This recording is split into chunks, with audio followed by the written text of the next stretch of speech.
So yun, good day mga dre. Meron akong i-share sa inyo na binili ko sa Memory PH sa Pasig.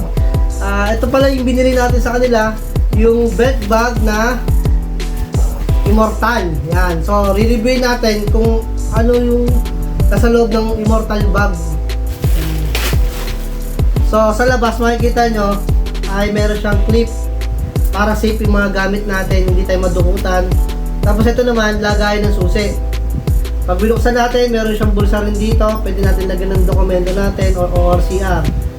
Siyempre, meron siyang malaking tag name dito at meron din siyang tag name dito. So, meron siyang bulsang maliit pero mahaba. Yan. Lalagyan natin ng barya dito. Yan. Tapos sa pangalawa, malaking bulsa. Yan. Dito naman sa pangatlo, mas pinalaki yung bulsa. Tapos naman dito sa may mga bulsa rin sa ditong maliliit na pwede natin lagyan ng ballpen, ATM, ORCR, GoPro, or kung may mga outing ka, pwede mo lagyan singitan to ng damit.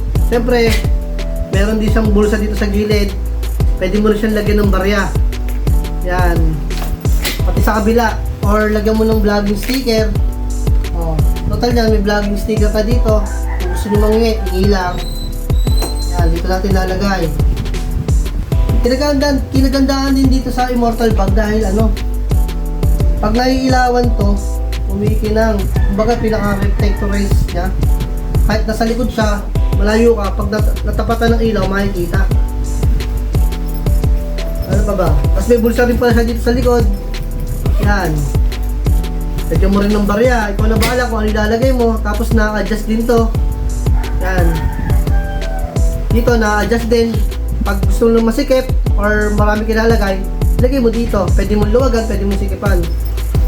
So, ito nga pala yung mga nilalagay ko sa belt bag ko. Yan, sa GoPro para safe.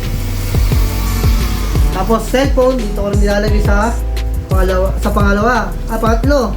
Para safe din siya, or kahit saan dyan, pwede nyo lagay. License tayo, dito natin lalagay yung license para safe. Kung sa checkpoint, mamadali natin kunin. Alam na natin kung saan natin nilagay or ano yung arrangement niya. Tapos may dala rin tayong pen dahil kasi kailangan natin to. Tapos yung barya natin, ang gas, dito.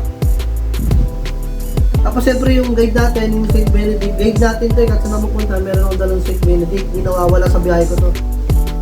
Tapos siyempre yung mga discount card sa Pin Fuel, Caltex, tapos Emuler, yan. So guys, hanggang dito na lang. Ang ganda talaga ng Immortal bag. So, let's go!